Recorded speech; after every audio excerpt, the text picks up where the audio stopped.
we are, everybody. Welcome back to the Nerds and Nitwits, where we explore the nerdy and embrace the nitwits. Hi, we're the nitwits. Embrace us. Not physically, because that could be weird and cause legal issues. Only for you. True. That's all I have to say. That's all you have to say about that one. Alrighty then. What's on the go for tonight, boys? The Monster Manual, baby. You mean this thing right here? This shiny baby. hardcover You know book it. that we have?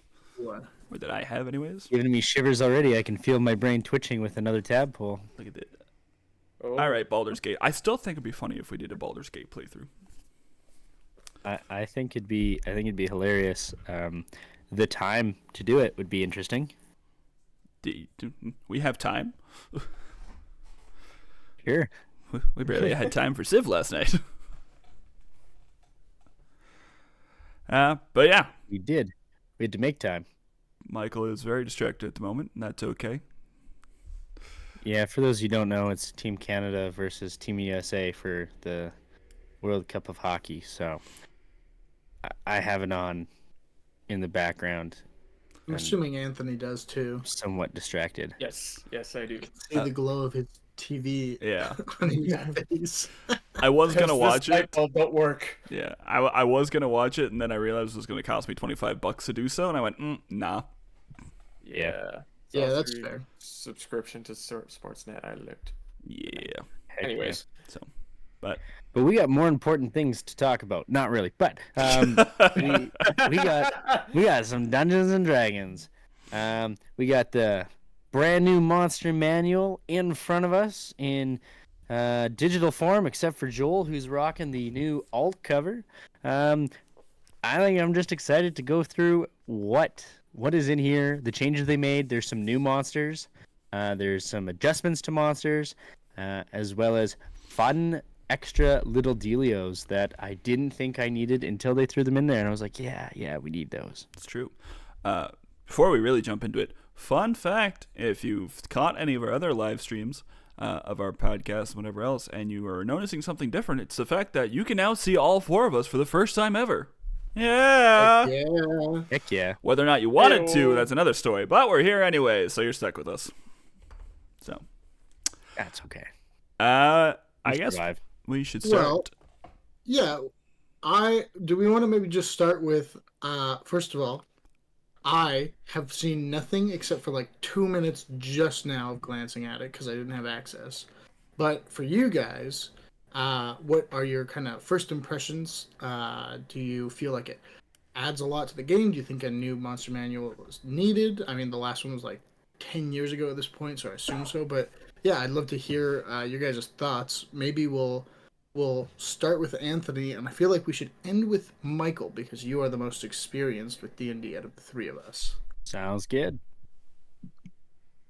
yeah. So, I had a look at the monster manual that Joel had for a bit. I had a morning and the first afternoon to go kind of scroll through it, and it was really, really good.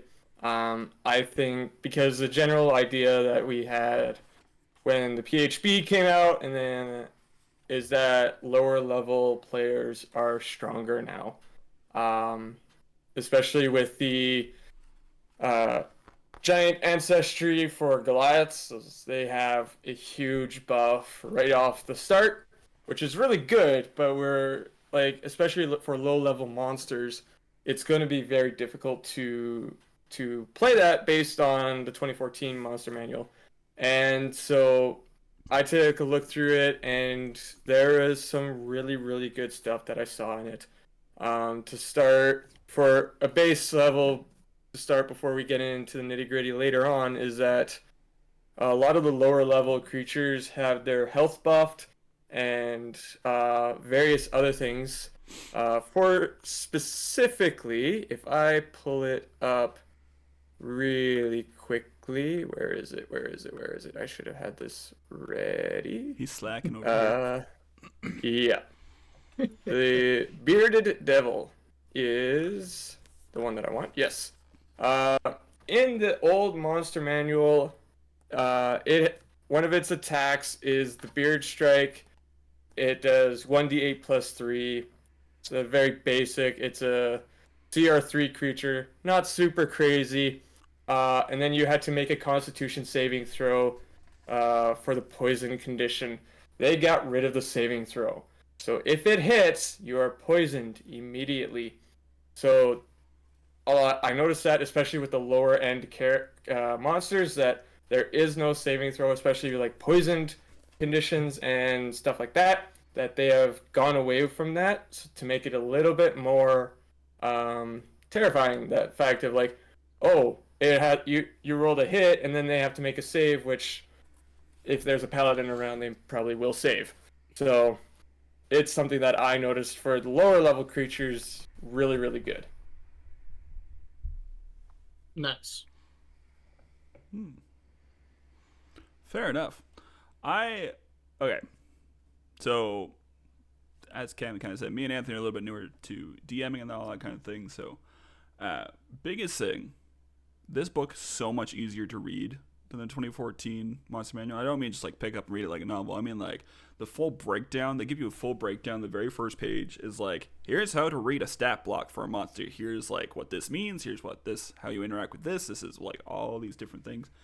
And that is just dope for anybody who's starting to pick up DMing or picking up the Monster Manual. One of the things I literally only just noticed, and I don't know how I didn't notice it already while I was looking at the Bearded Devil's stat block, is that now, on top of like all its like actual stats, it gives you the mod, like the modification for each stat, and then the saving throws for each of those stats too, which didn't do that in the 2014 manual, and that was kind of dope.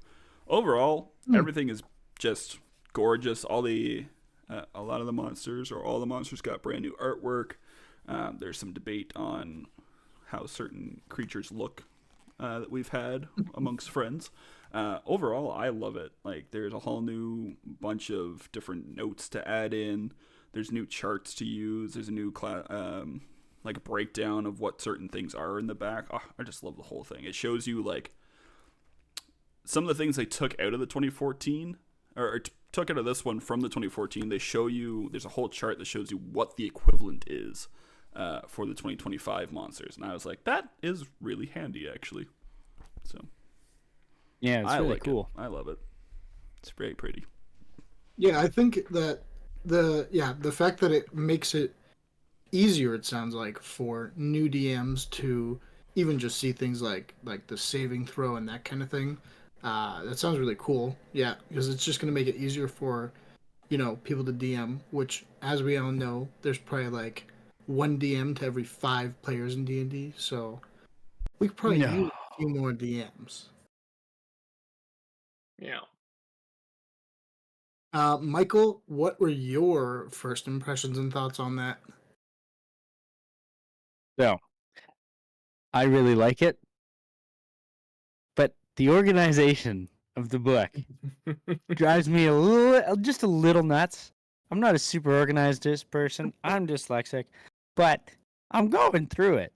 And even online here, I was like, you know what? Maybe they changed it up. No, they didn't. Do you think you could put all the dragons in one spot? No, that'd be silly. Because they're all different colors. So the black dragon is under B, and the blue dragon is under B, and then you gotta go find a whole nother dragon somewhere else. Do you know where all the giant animals are? Under G. But are there all the giants under G? No, because the stone giant's under S. What the They're heck? all separate. But do you know what does make sense? We're gonna put all the zombies under the same thing. All the zombies are under Z. But then, do you know what's funny? Are all the demons under D? No, that's ridiculous. But all the fairies? No, those are under F.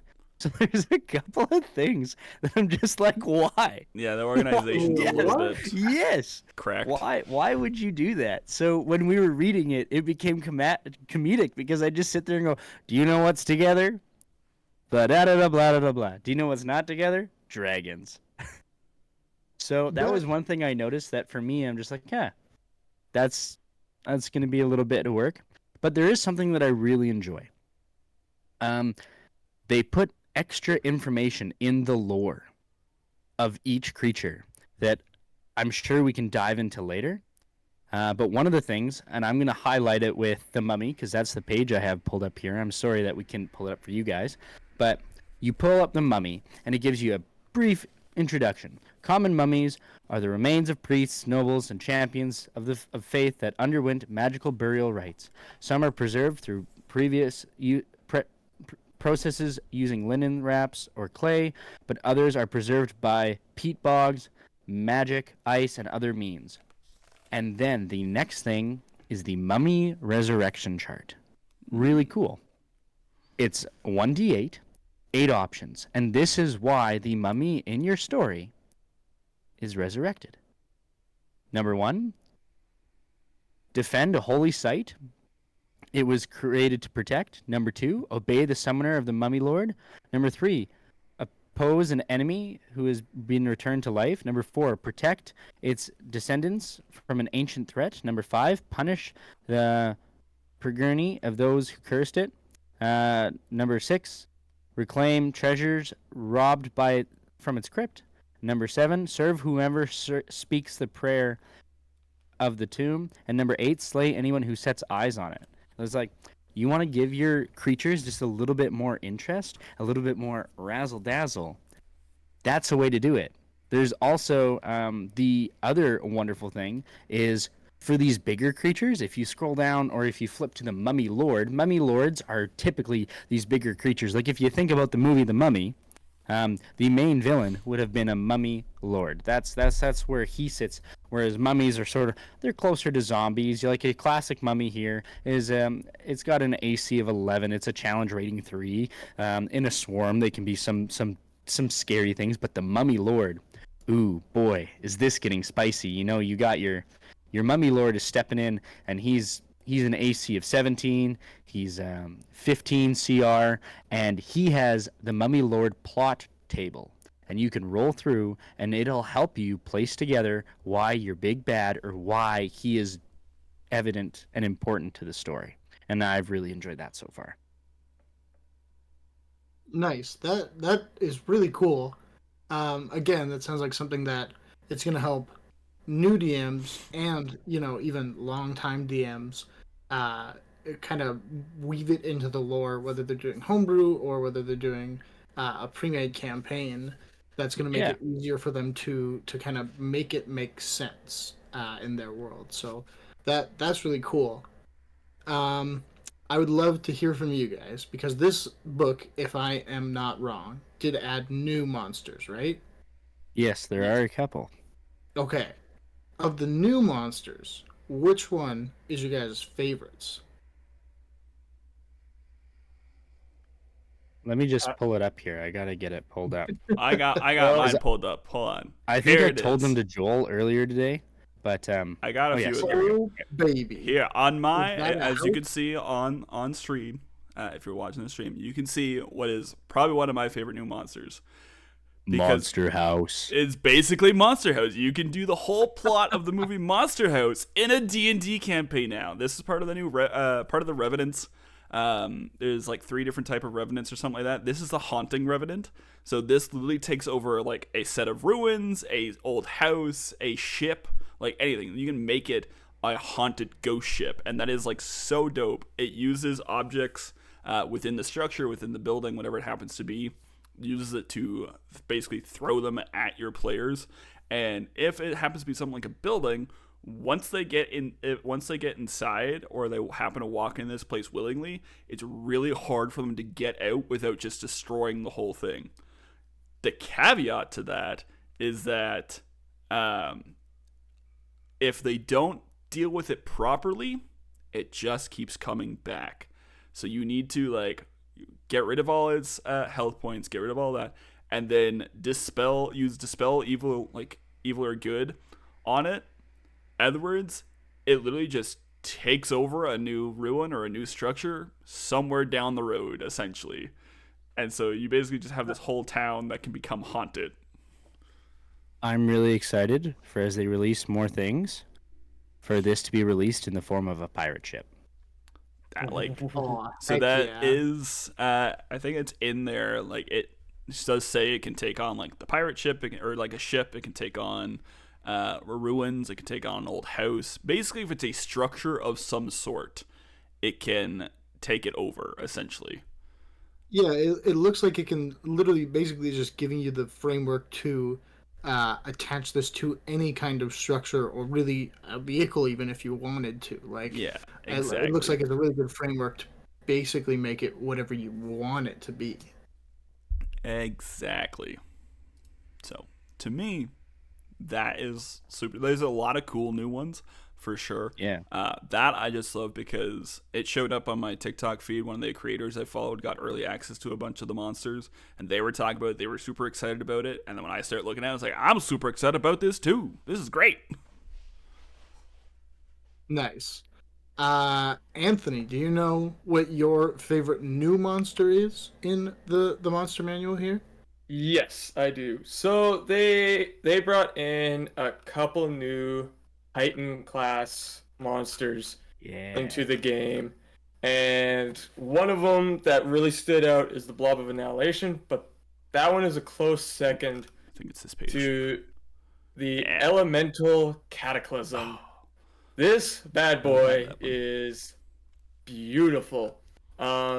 So it is a CR22 gargantuan elemental, uh, absolute crazy thing. It looks like a Hydra with four heads for the four different elements that you deal with. And its basic thing is that it is from the elemental planes, and it very much despises the entire idea of human creations or civilizations. It wants nature to be nature. So if it ends up on the material plane, it will just wreck house on any type of civilization of any sort on the main plane.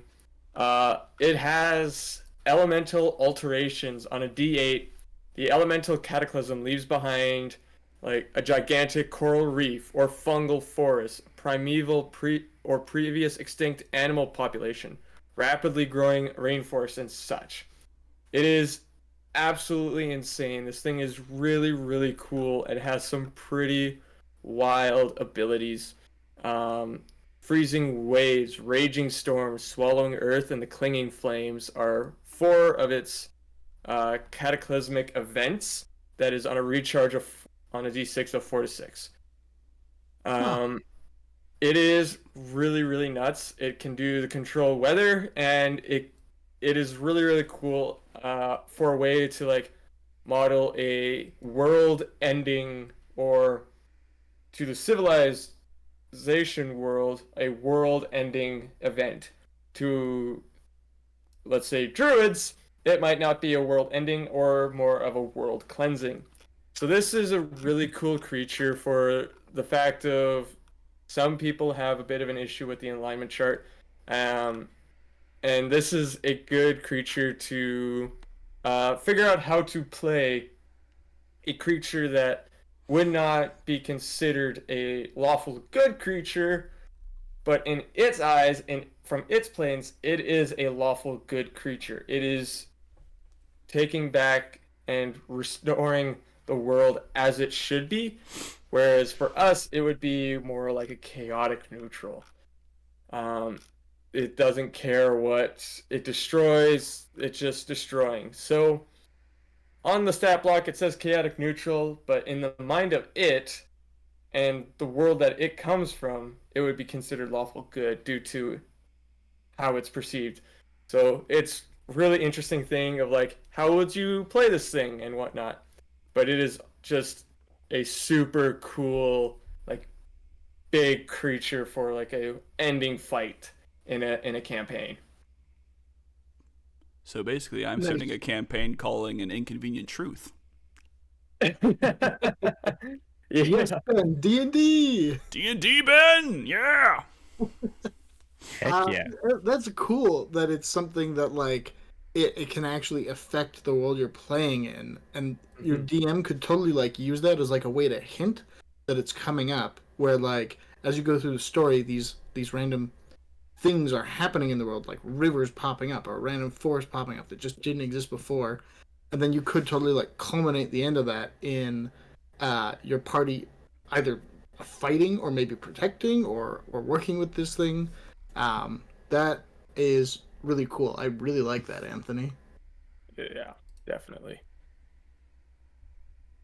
Michael, what is your favorite new creature Ooh. in the 2024 Monster Manual? Um, there's there's definitely a couple that just really caught my eye, and the first one that I go with is the Arch Hag. Ooh, let me pull The that up. Arch Hag.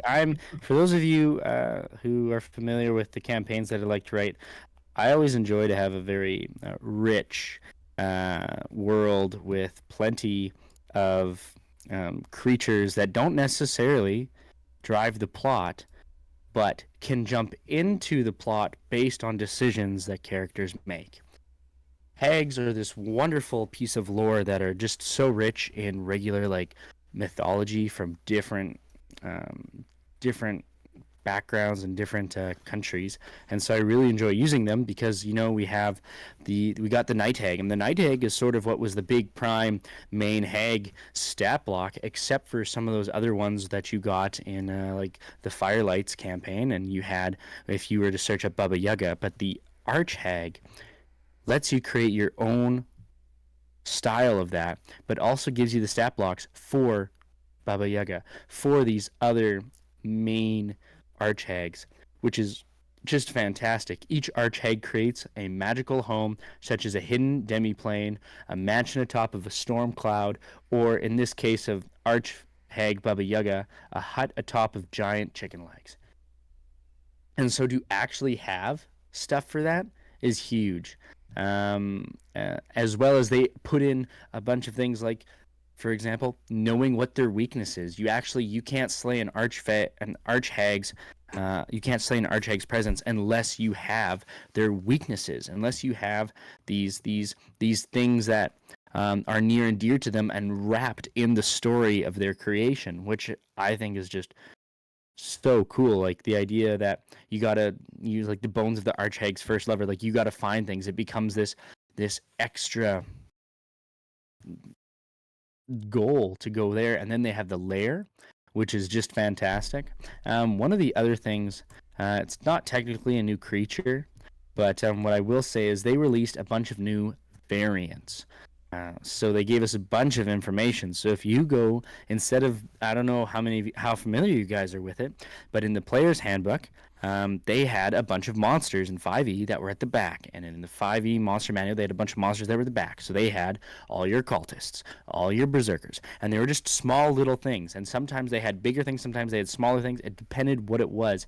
But you go here, and you find it, and you want to go to Berserker, and they have the information right there for the Berserker commander and the Berserker. And they do the same thing with the bandits. So they have a bandit commander. They have all these other things that is just really cool to see. And so they have the stat blocks for a captain, for a deceiver, for a crime lord, so you can build it up in a way that really gives volume to your story and the monsters or characters that your heroes are fighting, rather than just going, well, for this battle to really weigh it out or to give them something to do, I guess I got to throw a mob at them and I'll pick whatever this is. So that's one of the things that I've really enjoyed, and some of the newer creatures that I really liked. Nice. That is really cool.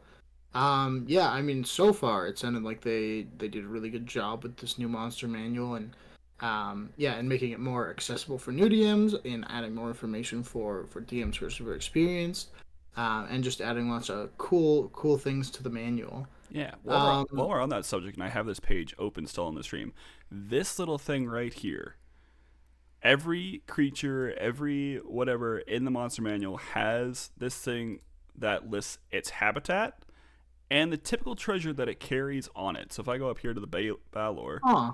it shows it's usually from the Abyss, and it usually keeps armaments on it.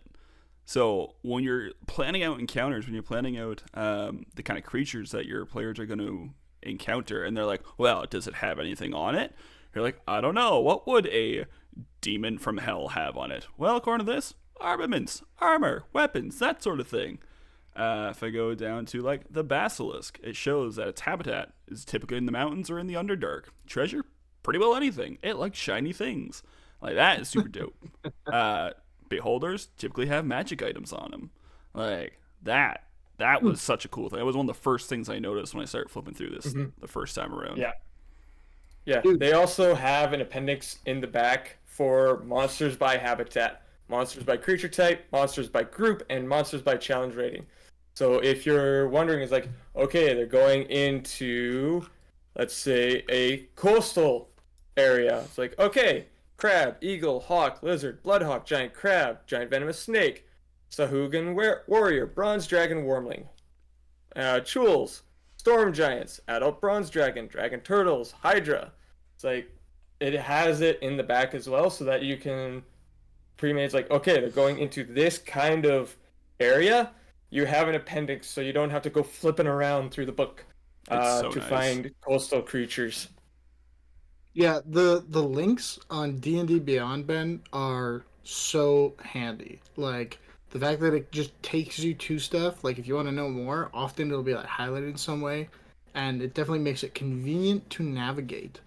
I do see here as well, or I think I saw it. Is there somewhere in the book where it tells you, like the creatures in the 2014 manual and where they are in the new one, or like if they're equivalent, that kind of thing? Yeah, so online, you can see right here, this is their monster conversions is what they've called it. So if I were to go onto that, it shows you what the 2014 stat block is. So for example, it just had a base Aarakocra stat block. This is kind of along with when they were becoming PCs and stuff like that, but then it also now gives you whatever the general 2025 equivalent is.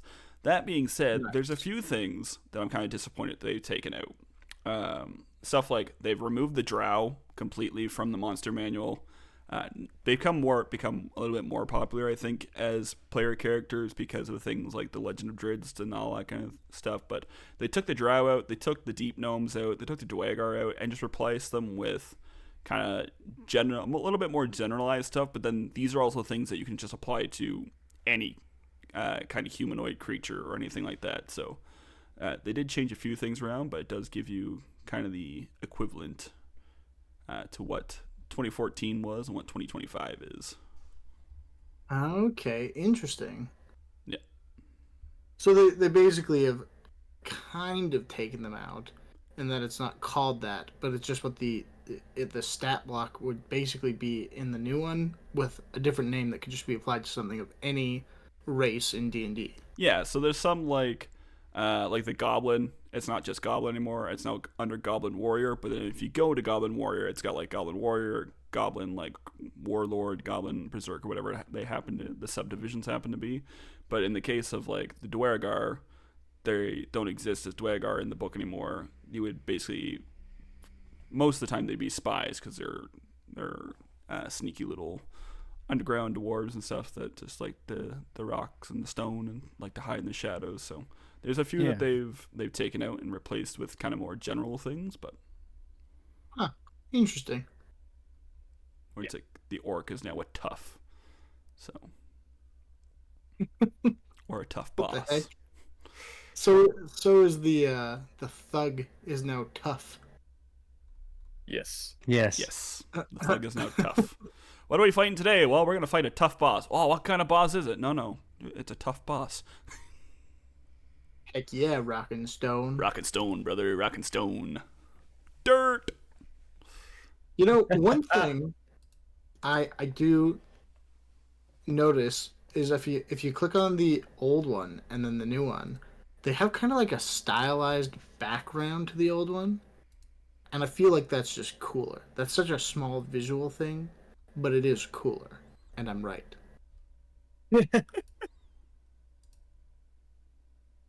Oh, you mean for the We'll stat let you blocks? be right, I guess. Is that what you're talking about? Yeah, if you click on them, the stat block for the old ones is like a stylized, like kind of parchment paper look, Oh yeah. and then if you click on one of the new ones, it's just like a lame, different colored shade instead, which probably Okay. visually might be a little helpful for people. But Yeah, yeah. I understand where you're coming from though. Yeah, literally. One of the biggest things I noticed, I don't know how you guys feel, but there's been some changes to certain monsters. They've redesigned some. They've gone back, so there's a difference. Way back, for those of you who don't know this, there's 3.5e, which was written a certain way. That's the kind of D&D I started playing. 4e comes out. 4e changes some things, and people go, don't like it. Wizards of the Coast goes, crap, and they go do 5e, and they do some creatures back to 3.5e, and some they keep. What is some of the new designs that you guys have found to just be interesting or exciting? The dragons, for sure. Something about the dragons in this game is kind of like peak interest, and I'm just gonna go full on for that. Um, Particularly the style of the artwork for the ancient gold dragon is, in my opinion, chef's kiss. Absolutely gorgeous. It is not going for the generic Western world look of dragon. It is going for like a East Asia style of dragon, and it is very like mythical looking, and it's absolutely beautiful. One of the main things that they changed with the dragons is that they changed their legendary actions. So for pretty much every dragon in 2014, they had, for legendary actions, they had detect, tail attack, and a wing attack, which were all very basic attacks, or a perception check. With the 2024 version, the legendary actions are different styles based on what dragon you have. So the ancient gold dragon, being a lawful good, it has the legendary action to cast Banish, Guiding Light, and Pounce. Pounce is something that every dragon does have, and it makes a one rend attack. So instead of multiple claw, bite attacks, it's just one rend attack now. So you can flavor text it however you want while playing. But they do have different legendary actions based on what dragon you are using.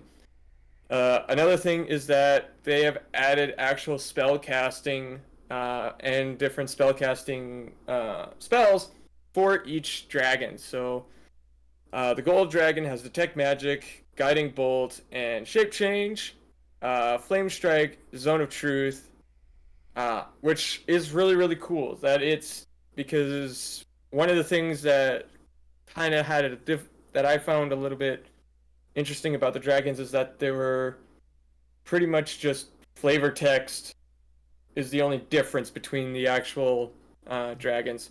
And now there's legendary actions and spell casting and different things on their actual stat block that makes them different. nice.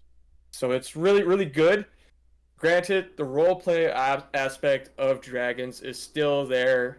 Like, once you get an idea of how different the dragons will act within the world, it will be so much fun. And now that the stat block also replicates that, I am super excited for, and I'm definitely going to be using them.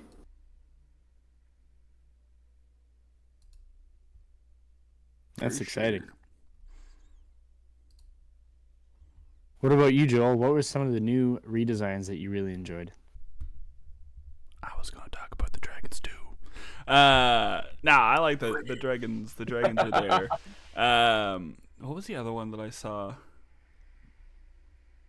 Oh, I can't even remember. Okay, so this is one of my personal favorites. I have yet to use it. I had a whole campaign based around whether or not the party was in a dream, and I had these lovely creatures as literal nightmares. Hey. I love the nightmares.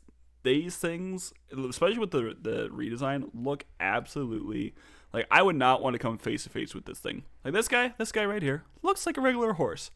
This guy and this guy looks like he's gonna tear your face off.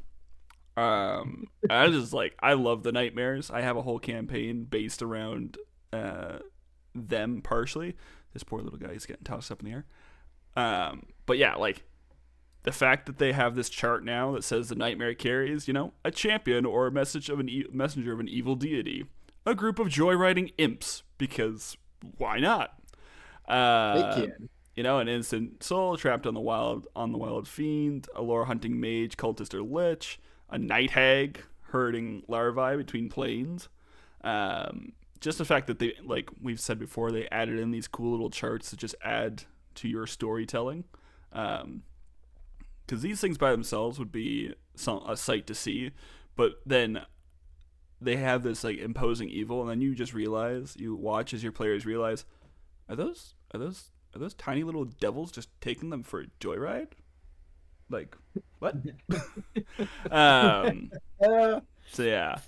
The traits, I like the different traits and stuff they've added in. They've got the hooves, this ethereal stride action. The nightmare and up to 3 willing creatures within 5 feet of it teleport to the ethereal plane from the material plane, or vice versa. Just like I love these things. I'm not like a horse guy in real life, but the nightmares, I love the nightmares. I love the design of them in this book.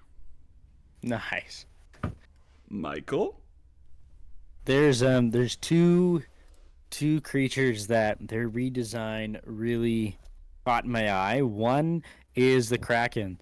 Kraken in the 5e was this fish-like looking thing that had tentacles that squirmed off to the side, and they've officially brought the base back to your classic Norwegian giant squid octopus thing, bringing destruction.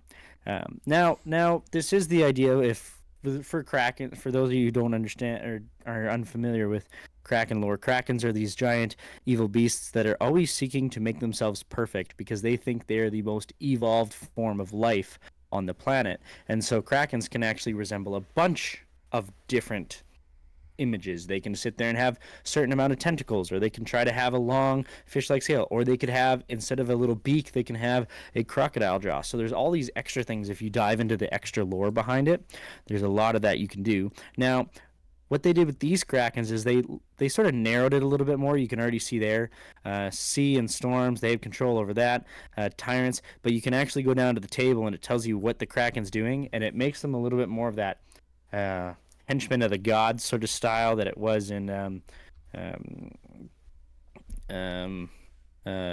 what was Clash of the Titans, the movie that came out. Yes. Where release the Kraken, where it's like does the bidding of whatever is presented to it, or whatever deity holds affiliation over it. So they redid that. The other one is the Sphinx. The Sphinx had a major overhaul. They used to have the Androsphinx in 5e, as well as I can't remember the other 5 Sphinx name. I should know because they're part of the Yu-Gi-Oh cards that I had as a kid. The Genosphinx. They sat there and they went, you know what we should do? We should really just expand the lore and opportunities of this. So now you have 5 different kinds of Sphinx. You have the Sphinx of Wonder, Sphinx of Secrets, 4. Sphinx of Lore, Sphinx of Valor. And then you have the Sphinx Lair, which sort of shows you what it is. But it gives you more room to pick a creature that best fits your story. There's 4 different kinds, and all of them do slightly different things. And so just the flavor that they granted us is so exciting to me in what it can be. So with like the Sphinx of Wonder, I thought that was really cool. Sphinx of Lore, I really like the Lore and the Valor Sphinx. So it really, just their designs were also so good with this, and I feel like they might not get noticed because of the major redesign of the dragons. Definitely. Valid. Yeah, it's really cool that they redesigned some things to make them better in the game. Um, yeah, definitely. I mean, it's nice to see them trying to improve things for people instead of trying to make things worse for once. If you know what I mean. Wizards of the Coast and all that. But I, how much is this book? How much? Like, is it $60, $80?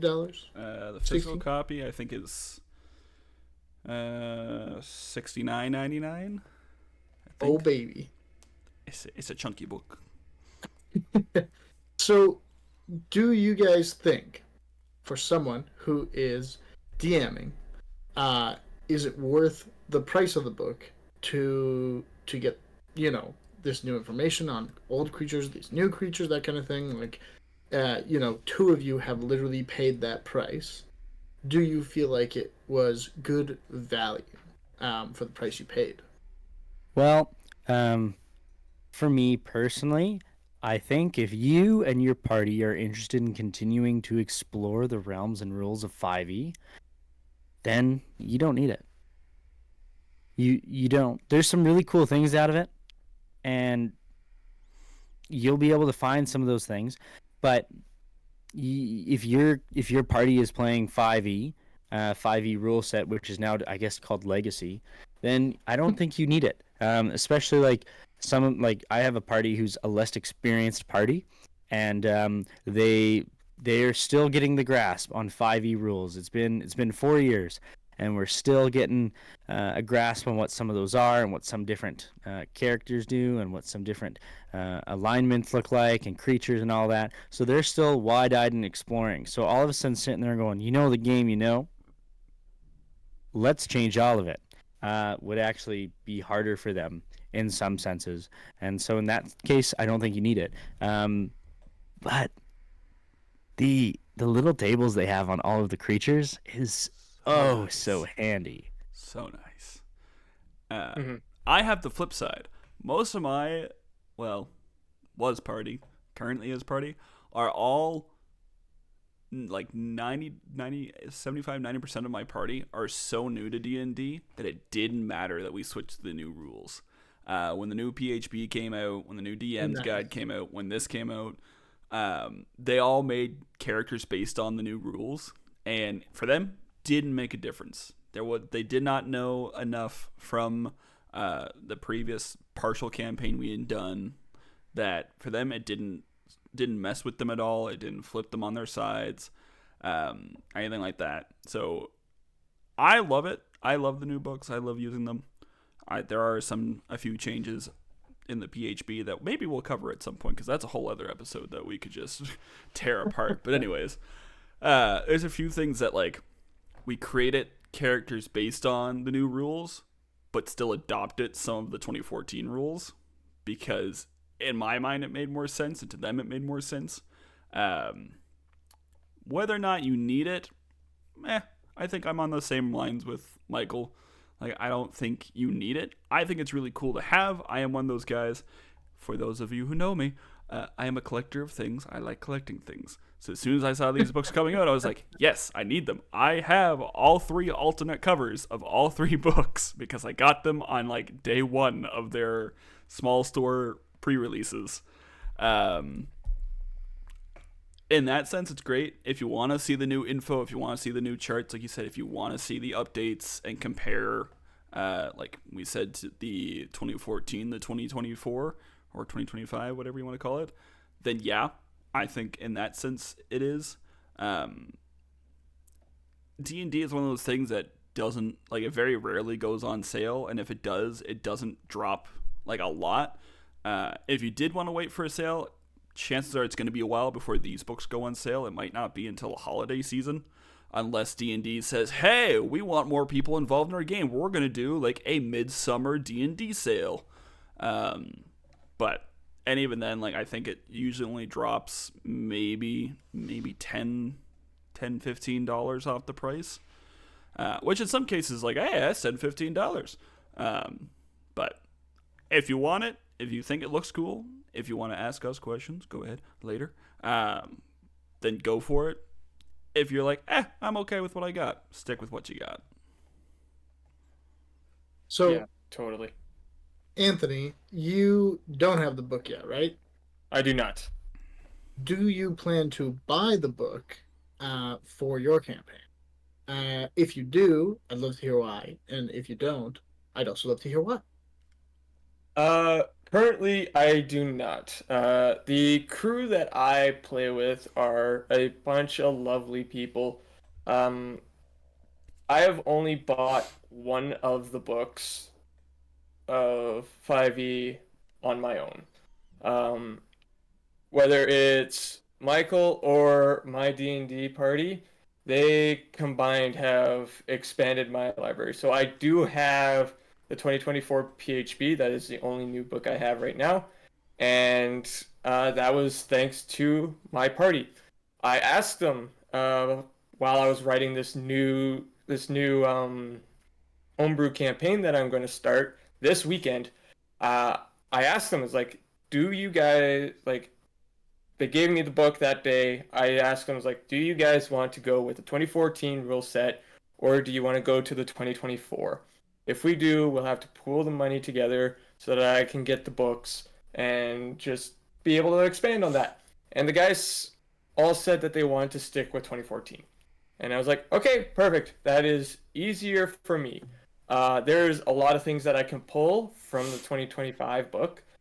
Being able to have access and knowing people who have it, I can pull things like the Sphinxes. I will definitely might have a little bit of that new stuff brought into the game, because the thing that Jeremy Crawford said is that anything from the 5e books is transferable to this new version. In theory, everything that you are playing, with a little bit of tweaks here and there, is relatively the same power level as the new books compared to the old books. So it's not to the point that if you go play these new books that it's going to be like wildly different power levels. It's relatively similar. So there's a lot. The more that I am looking for is the role play and the lore and just the little bit of help to get an idea of the creature, where it lives, especially the treasure and habitat is huge. I think that is super helpful. Mm-hmm. I am still fairly new at DMing. My creativity is there. My stories are getting there, but a lot of those details, like, I do not quite have that down yet, as like somebody like Michael does. So there's a lot of cool things that I'll pull from it. Um, so there is reason for me to get it. If my party decides that, yeah, we would like to help you out and buy the book, that is, I will not say no. But as of right now, I do not plan on buying the book in the foreseeable future for now. Nice. Yeah, I think that's some really good Mm-hmm. reasoning, and yeah, it totally makes sense. I can answer this easily. I am a player. I don't buy books because Michael buys them all. Hey, yeah, that's true. Well, we have about 12 minutes left, and I think there's one thing that needs to be done before this episode wraps up. Roll for initiative? I think no.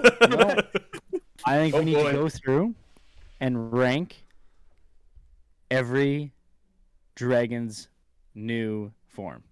Are we doing this in alphabetical order? Wait, what are we starting? Yeah, we'll do it in alphabetical hold on, order. Let me pull it up. Black dragons. Joel, pull it up, and I think we got like about a minute per dragon. So we got to sit there and be like, you know what? I like it. I don't like it on a scale out of 10. So you can even hold up fingers. Are we going black dragons? I can't Here we see. go. We can't see the cameras, so no, you can't.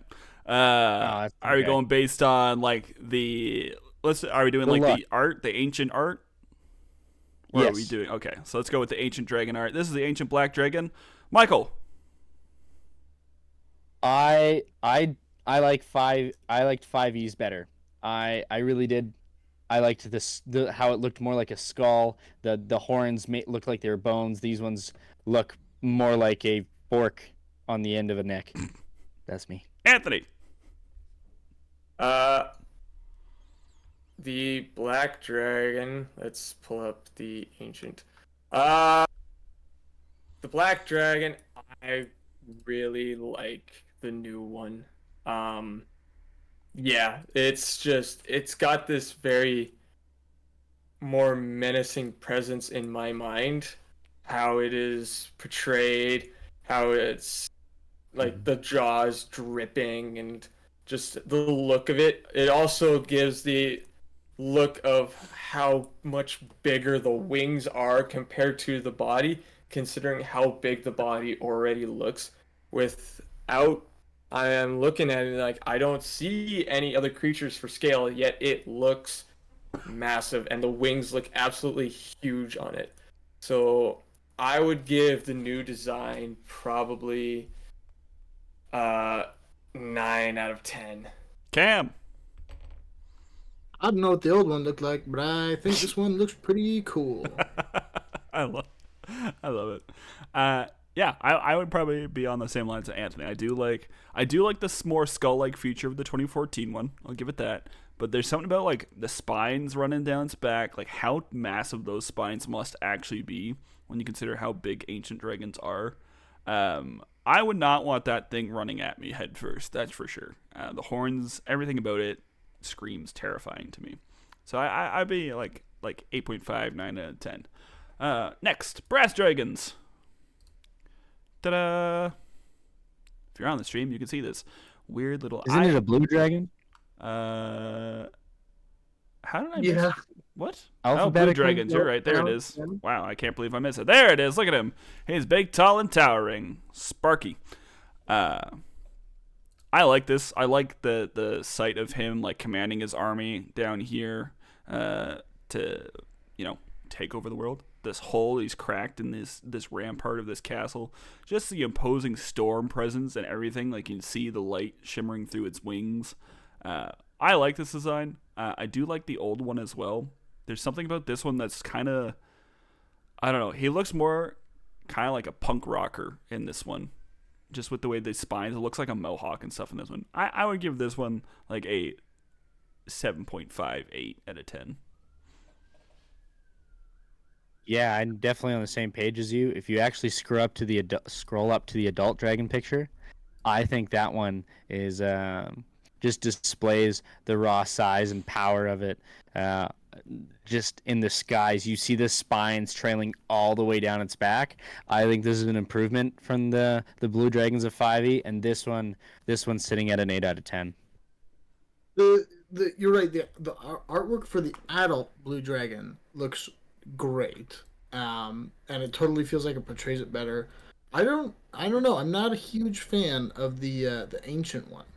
Like I get that they're trying to portray it like commanding this army and being all big and huge dude, but I feel like the adult just looks a lot better. The ancient dragon also, its neck just looks funky. I don't know why. It just looks big. 100%. Yeah. Anthony? Yeah. I think this is. I'm looking at the 2014 version and then going over to the 2025, and I think this is a completely beautiful rework. The 2014 is like this big, very standard looking dragon, like very, very standard looking dragon. Big, bulky, broad shoulders, big chest.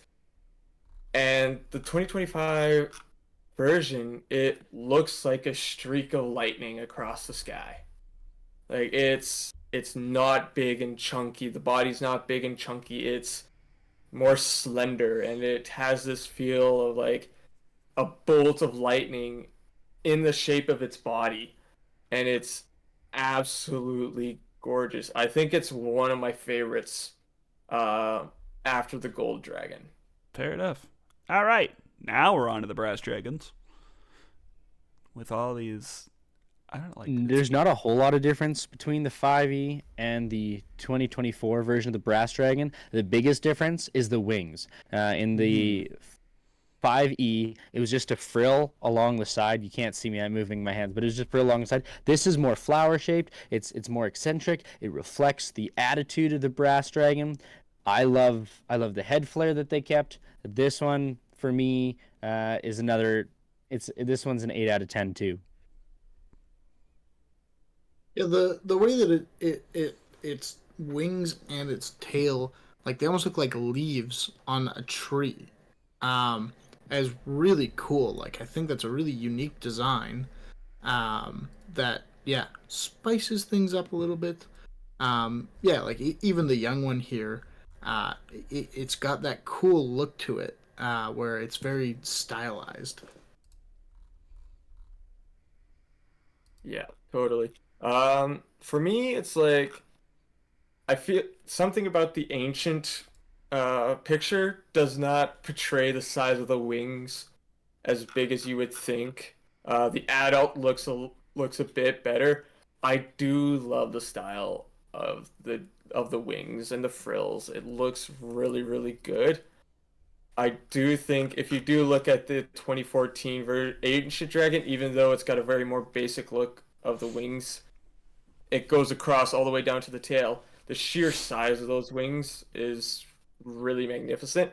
But overall, I do think the new version still edges out just because the design is so unique. Yeah, I love it. I love the looking at the wormling. I'm like, ah, it's just like a little bearded dragon with wings. That's basically what that thing is. But overall, yeah, I think it looks super cool. It's a chaotic good, and I think you would look at this thing and be like, yeah, that is a good dragon. That would be something I want to meet in the middle of the desert. Like the ancient dragon, picture is giving travelers some protection from the storm and the sun, all this stuff. I'm like, yeah, it looks good. I like it. I like the design of it. I would say it's also an 8 out of 10. Bronze dragons. Guys, Ooh, baby. I love a good old Northern European style dragon. I just find them massive and imposing. This is a 10 out of 10. The bronze dragon, insane. And then they sat there and went, you know what? This ancient dragon look is incredible, but let's do the adult bronze dragon look. That's right. It's aquatic. It's eating a freaking massive shark. It is massive. It is imposing. It is a force of good. 10 out of 10. Yeah, that is awesome. Wow. The little baby with the I singing. think this might be my favorite one even. Yeah, that looks super cool. I love same thing that they did art of it actually like attacking something in the water. Mm-hmm. It's super dope. I love that. Yeah, It's battling a water elemental here. the ancient dragon art is awesome. The way that it is using its repulsion breath to clear out like an entire shoreline is absolutely amazing. Yeah, I'm with Michael. I like this is an absolutely beautiful rework, and I love it. I think it is one of the best. For sure. I think it looks super dope. Copper dragons. Do. These things, okay, so I had a discussion with our friend Kale. He does not like this serpentine, gangly kind of look of the copper dragon. For one, I was reading this one intently the other day, and I love this thing. Like, this thing just wants to make friends. And you would think, if you think it looks kind of like a snake, and you're like, I don't love that. But you start off with this little baby, and he's like, I'm just reading a book. He's pretty chill. But then you get this adult one who's just like, here, let me give you a sword, and just let me peer at you from around a corner, essentially, with his long neck. And I like it. I love this thing. I would give this thing an 8.5 out of 10. Like, I love the way it's just chilling with a whole bunch of its allies' children, as the book calls it. You know what? Just looking at it from a perspective of how does this thing eat to survive, the fact that it could only pull off small pieces of meat to get down its freaking neck to live, just not a huge fan. I like the artwork of it, like bestowing a sword onto somebody. That fits the lore of what these copper dragons do. It's a 5 out of 10. It was nothing that excited me. It looks very, like, how would I say it? humanized almost. Like Mhm. the art here and everything, and like the poses it's in, like with its hands there exactly, and even the pose of like when it's gifting, and it's like that you could totally just like put an image of a merchant or a wizard there, and it would fit. It would be like exactly what you would expect it to look like. So yeah, I think I feel like that has to kind of be what they were going for almost, was to like humanize it in a way that it is still a dragon but doesn't feel the same, I don't know, powerfulness of the other dragons, because that's just not what it's about. Yeah, and that's like even reading its like lore and stuff is that it's relentless and friendly. As soon as it like hatches, it wants to make friends. It wants to meet people. It just wants to go out and be a part of culture and a part of things. And that if you make a friend with a copper dragon, that's it. There's no escaping it. You are its friend for life. And I think that's exactly. I think you're right. Like they wanted a more kind of friendly, humanoidish type look towards it because of that. Yeah, I think it's something that will, like, as time goes on, I'll appreciate it more because it gives there's something about dragons and the fact that, like, this is supposed to be an ancient dragon, like it's several hundreds to thousands of years old, and the design is very cool and very unique, and the difference between 5e to this version is drastically different. Mm-hmm. Um, at the same time, there is this supposed to be initial fear of the magnificence of a dragon. Like, it's for somebody who just randomly stumbles upon an ancient dragon, they should be like crapping their pants, scared, like they're gonna die. They are going to die. Um, the general look of it with how lanky it is and the kind of good look, like, yes, it is a good dragon. It's a very good boy. Um, it does not, I do not have that sense of like, oh my goodness, this thing is super powerful. Like, if it wants to, it can wreck places. It's not going to, but it doesn't give off that vibe that it will if it wants to. And I feel like that brings it down to like a 7 out of 10 for me. Fair enough. Honorable mention: Draco Lich. Yep. Looks sick. Do we go to, is the gold dragon the next one? I have the dragon turtle. If you want to do the dragon turtle, Yes. It's not a real dragon. that thing looks dope. Dude, that looks more menacing than half the dragons we just looked at. It should. It's we got an fairy undead dragons. dragon. The fairy dragons are just, they're tiny, they're small. Carry on. There's not much else to them.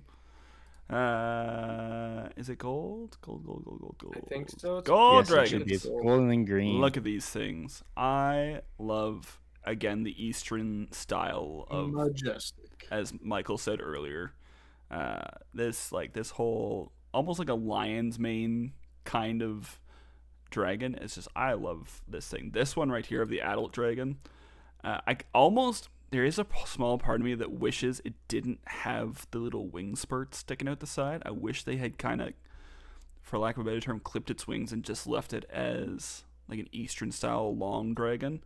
But aside from that, I love this thing. This thing is beautiful. This thing is like a 9 out of 10 for me.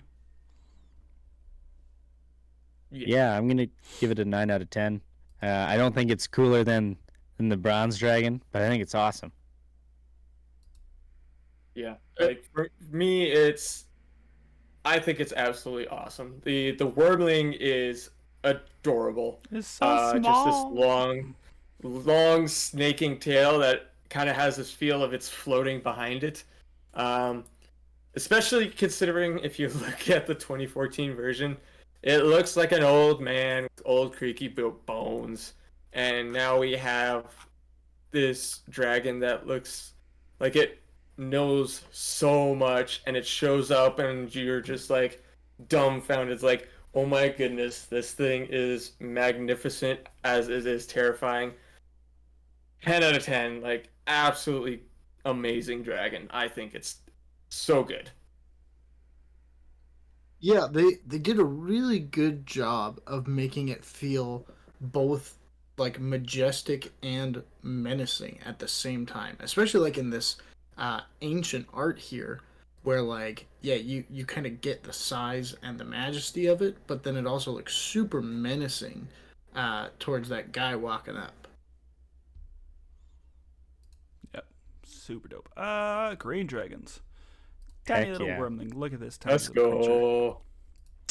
I I think for a lot of reasons, the Green Dragon is one of my favorites due to its lore of being one that hangs out in the forest and its goal is to topple kingdoms and social Nice. systems. Like it has spies that go into the cities to try to steal stuff and to corrupt people and to bring it down. And there's green hags that work along with it. And so this picture of it, their styling, how I had said, not a huge fan of the whole snake thing with our other buddy.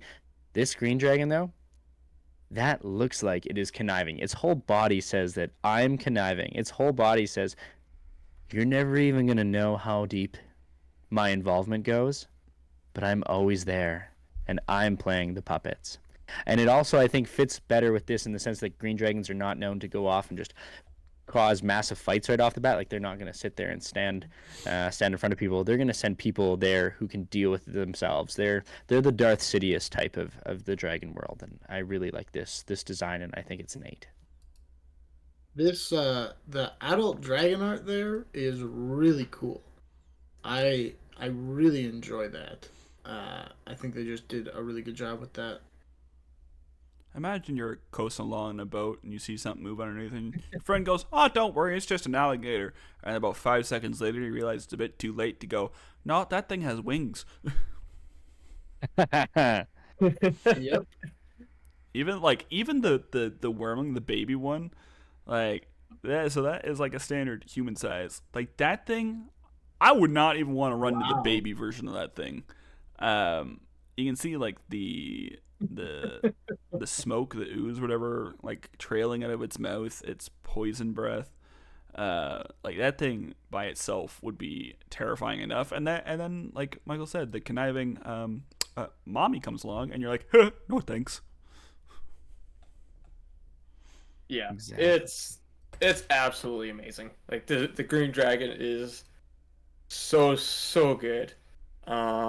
With the ancient dragon and how it's making the fight work the way that he wants it.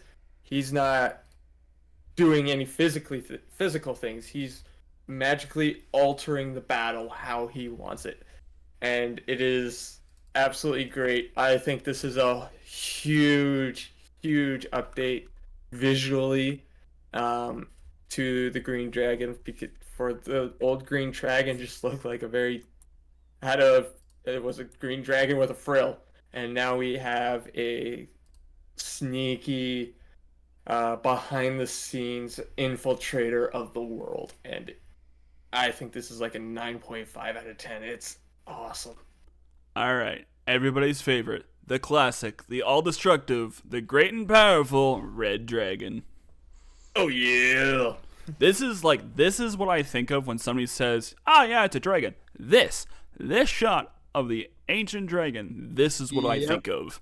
This Yep. towering, massive behemoth of a lizard, going, "Ha! There is no escape for you. I have cracked the earth open with how much heat I am producing. I am smothering you in my smoke. I am stomping on you with a single claw because you are nothing but tiny little insects to me." This thing, magnifique. It is a 10 out of 10 for me. You know what? This is what Smog should have looked like in the Hobbit movies. Oh yeah. This, Oh yeah. this is what it should have been. This scene where he's flying around burning down things. That's what it should be. Now, though, um, for me, looking at it, you know what? Nothing changed. It's the exact sort of same dragon design that we got from the red dragon, big, imposing. Its horns twist back ever so slightly. The big hooks, the long, slithering tail. There's not a lot new here. It's a big dragon, but it doesn't like some of those other designs. Like were way more intriguing for me. So I know I'm probably the odd man out here, but I'm gonna just say that it's a 6 out of 10. I mean, you're not wrong that it hasn't changed, but I love it. Okay. It is very epic for sure. I have one important question about it though. Are we sure it isn't just a shiny blue dragon? Yeah, That's the horns fire, are not different. lightning. All right. Well, that's all I had to say. Fair enough. Yeah, like it's. I will agree with Michael. It is the same. That's the first thing I thought of. Was like I looked at it and I'm like, oh yeah, this is awesome. And then I looked at the old one. It's like, okay, there's not much background, but the dragon itself is pretty much the same. It is really, really cool. It is really, really imposing, and it's a very, very classic. And I do believe that there is room to continue with the general idea of like this is a dragon that most uh, fantasy goes to this style of dragon, and it is really, really awesome. So it has a place here, and it is awesome. But I would give it a 7 out of 10 because like it is pretty standard of the mill, as awesome as it looks. Secondary shout out and kind of honorable mention, but still also very much in there. The Shadow Dragons. Shadow Dragon wasn't in the 5e monster manual. No, it was not. It was an extra thing added on. So if you're like, I wonder what cool thing that they can run into in the Shadowfell, I highly suggest you check out that dragon. This thing right here. Nice. It is gorgeous. I love the look of it. I love that it adopts, like, you don't really know what color it was before it got turned into a shadow dragon, but like you could almost guess just by the horns. It's like, oh, that could have been a red dragon, but it's like you have no idea because it loses its attributes and it just goes, no. So I did see pseudo dragon. What is that? Here, I'll back up for you. Pseudo dragons are basically the size of a cat or smaller. They are these tiny little, they just want to hang out with you kind of deals. They're often used as familiars for wizards and other magic types. They like treats, okay. you know? Yeah. Flamboyant accessories it can wear, mementos from a lost friend or master, possessions of a sibling, rival, or master. They are, large house cats. Most have red-brown scales. They're just many magic users attempt to befriend them, but they're just tiny. They are, in their own thing, pint-sized dragons. Cool. So they are, but they aren't. Where are we at? Silver. Silver dragon. Silver. Our shiny little wormling there. I think this is a very, very good look. I think this is an amazing update for the Silver Dragon. If you look at the adult dragon, just the friendliness of it, like it has still got this imposing look, but just the way that I make it look very calm and enjoying its time with its adventures. But then when you go to the ancient dragon and it still has this menacing look over the knolls that, oh yes, we are going to get screwed up. The ancient dragon really gives me the vibe of an eel, oddly enough. But the adult dragon gives me the vibe from the movie The Water Horse. And I think that's really, really cool that we have a dragon that gives off a little bit of a different vibe than just the massive reptile looking creature, just with how the head is shaped with the frill and the neck. It's very, very cool without losing the menacing look like the copper dragon did. I would say this is a solid 9 out of 10.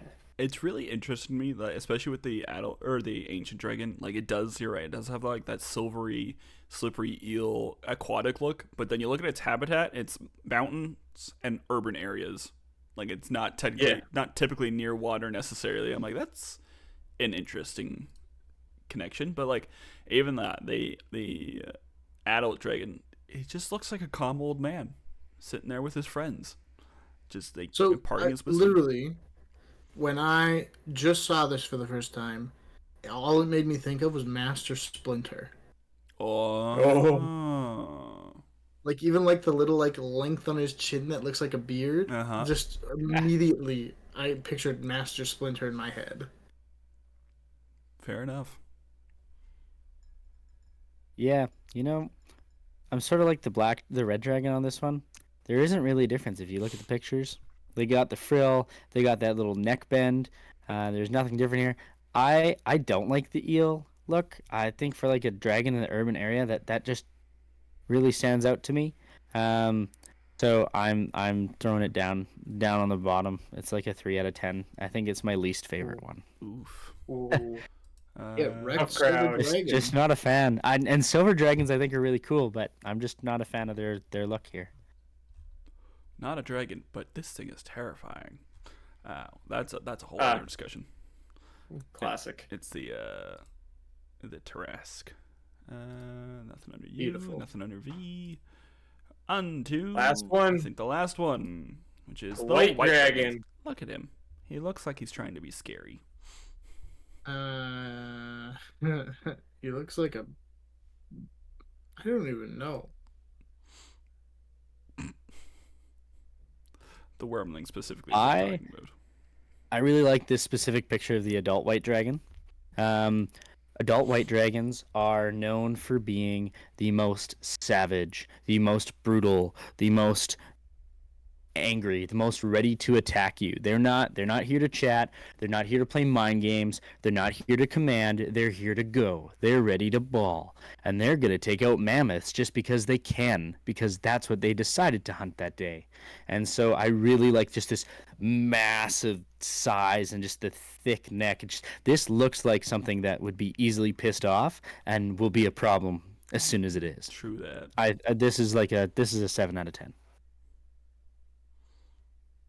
The artwork for the ancient one looks awesome. And yeah, even like the fact that it's freezing this ship in the water. He just looks very aggressive. Basically fitting everything you kind of just said there, Michael. Yeah, it's pretty impressive because the 2014 version has an already very menacing look to it, but it is a lot more slender. This new one is an absolute beast. It is terrifying, and it looks like it's there. It does. You look at it and it's like, this thing is soulless. It's gonna kill you because it wants to, and it's gonna do it in the most brutal way possible. This is easy 10 out of 10. Yeah, for sure.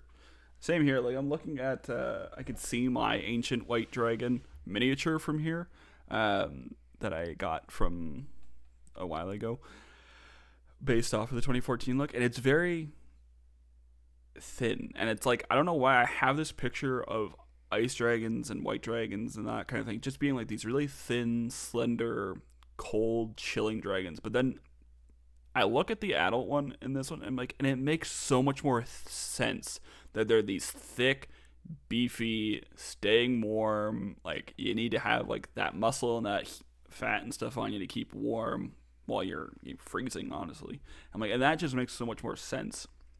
And you're right, he just looks like he's going to tear you a new one if you even step 1 foot at a place. And I love it as well. I do think it's like a 8.5, 8.9 out of 10. And that is it. There you go. That's the podcast. Thank you guys for sticking around, even though it started to drag on at the end there. We appreciate the views. Man. I'm waiting for that one. I bet you were. I'm surprised there weren't more dragon jokes, but Well, have you heard about the dragon named Oliver? no. dragging these nuts all over your face?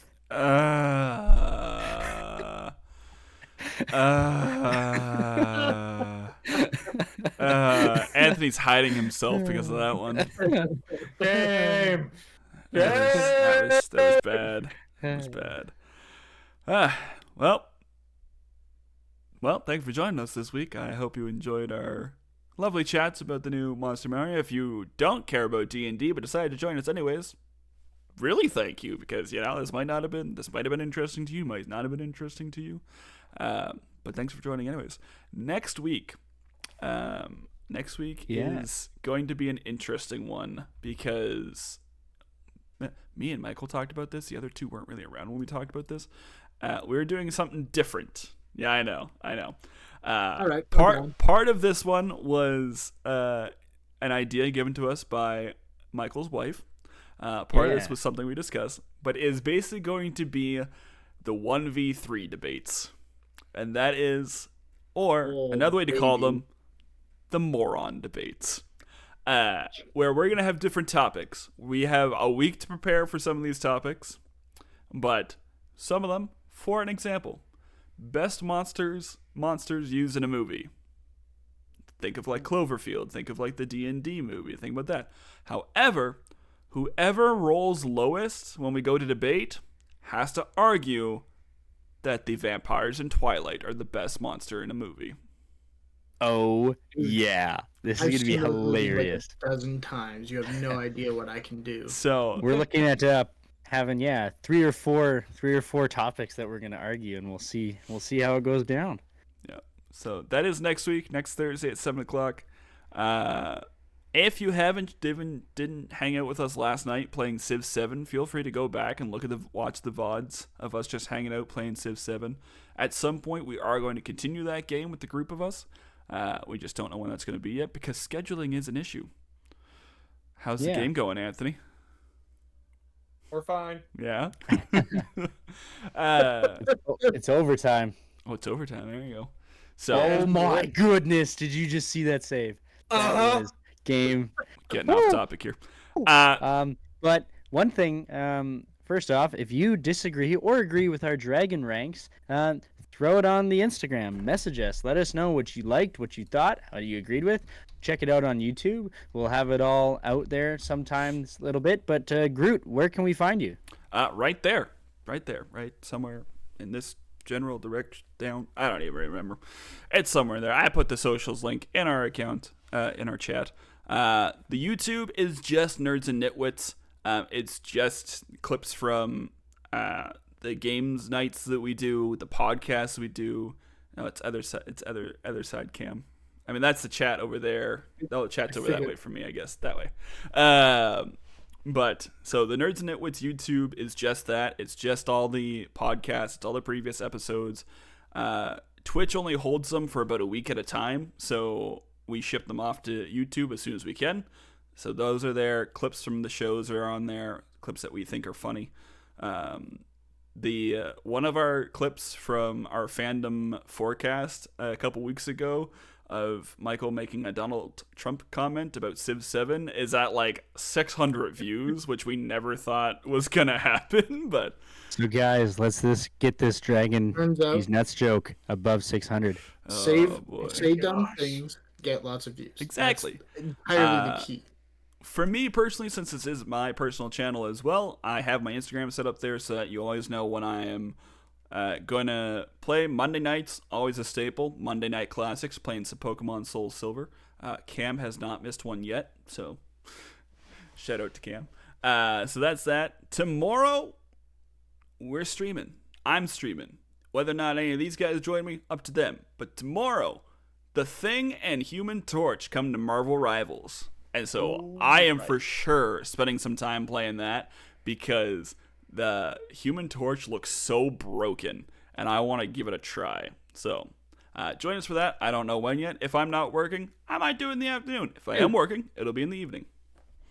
The Thing, it looks like it takes like 0 knockback damage from anything. Dude is like literally a rock in the game. Yeah. He's how did someone put it? Both of them look crazy. He is like the first instigator Vanguard.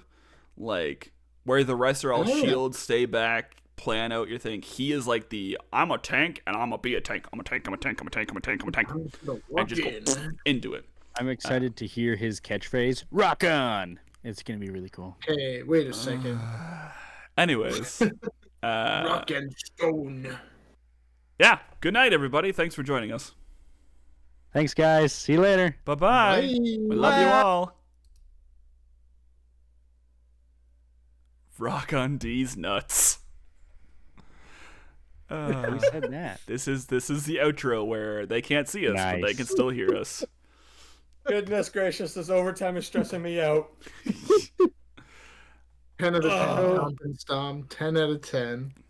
So the other day, I was looking at the color of my poop, and I realized that All right, Michael's getting maybe cut I off need again. to go see a doctor. Yeah, But well, I that's it. guess that's Nope, something for nope, later. No. Um, Stop talking right now. What do you Try mean? this No, last you're time. done. You're done. I'm really glad I muted the desktop audio when I had the chance. All right, good night, everybody. We will see you next time.